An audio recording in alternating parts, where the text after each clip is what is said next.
कभी कभी हम अपने जीवन में ऐसे कर्म कर बैठते हैं जो हमें अंदर से बांध लेते हैं। हम बाहर से तो जी रहे होते हैं, लेकिन अंदर से कहीं ना कहीं एक बंधन महसूस करते हैं। लेकिन हर बंधन के लिए ईश्वर ने एक मार्ग बनाया है। वही मार्ग है एकादशी का। और ये अपरा एकादशी तो अत्यंत महत्वपूर्ण मानी जाती है, जहाँ एक व्रत, एक सच्चा संकल्प और एक निस्वार्थ भावना से किया हुआ व्रत आपके पापों को समाप्त कर सकता है, आपके जीवन को बदल सकता है और यहाँ तक कि आपकी आत्मा को मुक्त कर सकता है। नमस्कार दोस्तों, मैं भक्ति रागिनी स्वागत करती हूँ आपका अपने YouTube चैनल भक्ति रागिनी ऑफिशियल पर, जहाँ हम लेकर आते हैं भक्तिपूर्ण, दिव्य और पौराणिक कथाएं।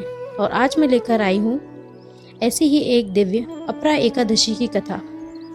तो इस कथा को केवल सुनिए मत, इसे महसूस कीजिए, इसे अपने जीवन में उतारिए और देखिए कैसे आपका भाग्य बदलता है।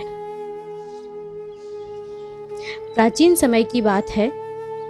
एक समृद्ध और धर्मप्रिय राज्य था। उस राज्य के राजा थे महिध्वज।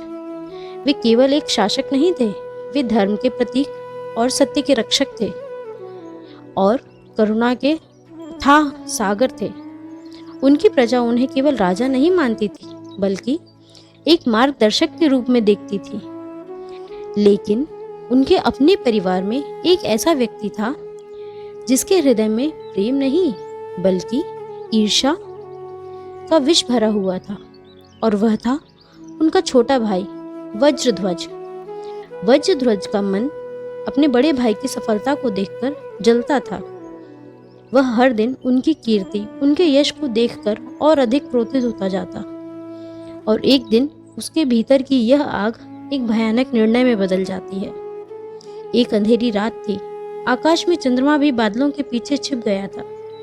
पूरा राज्य गहरी नींद में था और हर ओर सन्नाटा पसरा हुआ था।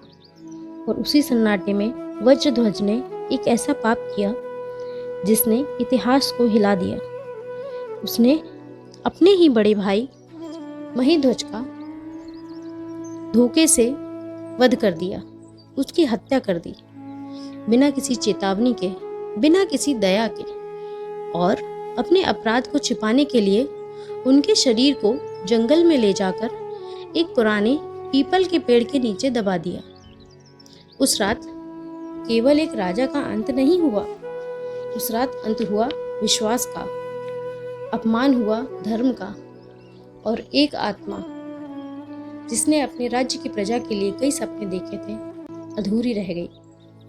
अकाल मृत्यु और अधूरा जीवन। राजा महिध्वज की आत्मा शांति नहीं पा सकी। वह एक प्रेत बनकर उसी पीपल के वृक्ष पर रहने लगी। दिन हो रात हो, वह आत्मा भटकती रहती। जो भी उस रास्ते से गुजरता वह उसे भयभीत कर देती। लेकिन यह भय नहीं था, यह किसी को डराने का प्रयास नहीं था। यह तो एक पुकार थी, एक दर्द था, एक अधूरी आत्मा की तड़प थी जो चाहती थी शांति और मुक्ति। एक दिन महान तपस्वी धौम्य ऋषि उसी जंगल के रास्ते से गुजर रहे थे। उनकी दृष्टि साधारण नहीं थी, उनकी चेतना जागृत थी। जैसे ही वे उस पीपल के पेड़ के पास पहुंचे, उन्होंने उस पीड़ा को महसूस किया। उन्होंने अपनी तपस्या की शक्ति से सत्य को जान लिया। उन्होंने जाना ये कोई साधारण आत्मा नहीं है, यह एक धर्मात्मा राजा की आत्मा है जो अपने ही भाई के पाप का शिकार हो गई। ऋषि का हृदय करुणा से भर गया। ऋषि ने मन ही मन विचार किया, इस आत्मा को ज्ञान की नहीं, इस आत्मा को तो पुण्य की आवश्यकता है। तब उन्होंने संकल्प लिया। उन्होंने भगवान विष्णु की आराधना करते हुए अपरा एकादशी का व्रत किया। उन्होंने पूरे नियमों का पालन करते हुए पूरे दिन उपवास रखा और पूरी श्रद्धा से पूजा की।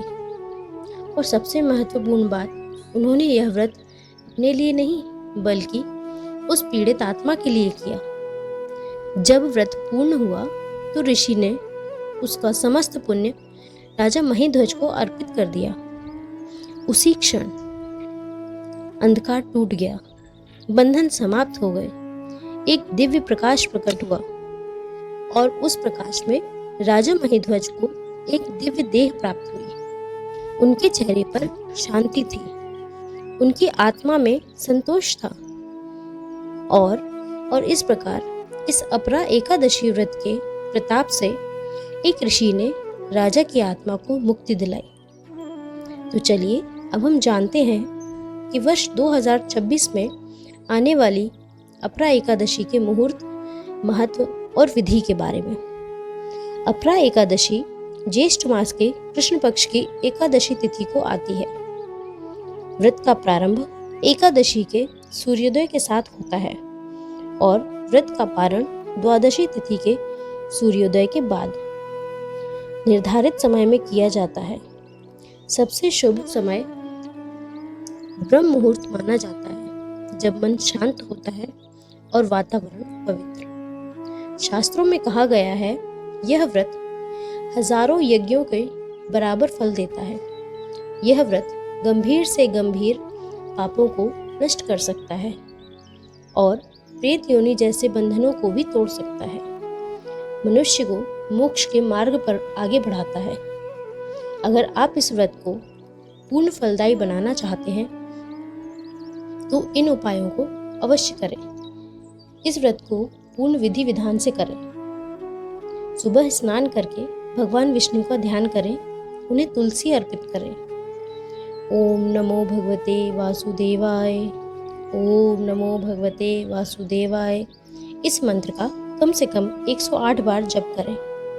दिन भर सात्विकता बनाए रखें, क्रोध, झूठ और नकारात्मक विचारों से दूर रहें। जरूरतमंदों को अन्न, जल व वस्त्र का दान करें और यदि संभव हो तो यह व्रत किसी और के कल्याण के लिए करें। जब यह व्रत सच्चे मन से किया जाता है तो यह केवल एक दिन का उपवास नहीं रहता, यह एक साधना बन जाता है।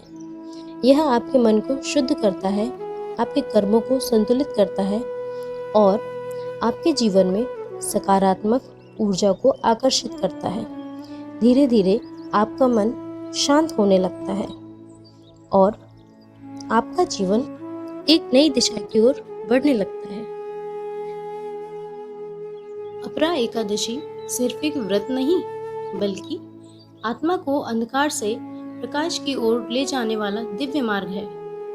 राजा महिध्वज की कथा हमें याद दिलाती है कि चाहे जीवन में कितनी भी भूलें क्यों न हुई हो, यदि भक्ति सच्ची हो तो भगवान विष्णु की कृपा पर सब कुछ बदल सकता है।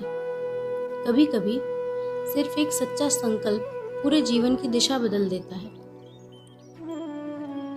यदि आप भी चाहते हैं कि भगवान विष्णु और माता लक्ष्मी की कृपा आपके जीवन में सुख, शांति और समृद्धि लाए, तो इस पवित्र अपरा एकादशी पर श्रद्धा से ओम नमो भगवते वासुदेवाय इस मंत्र का जाप अवश्य करें और कमेंट में लिखिए श्री हरि विष्णु।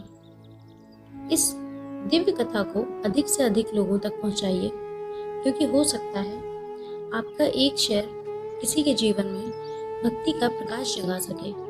वीडियो को लाइक करें, चैनल को सब्सक्राइब करें और ऐसे ही रहस्यमयी व्रत, पुराण और सनातन कथाओं के लिए हमारे साथ जुड़े रहें। भगवान विष्णु की कृपा सदैव आप पर बनी रहे। जय श्री हरि विष्णु, जय लक्ष्मी नारायण।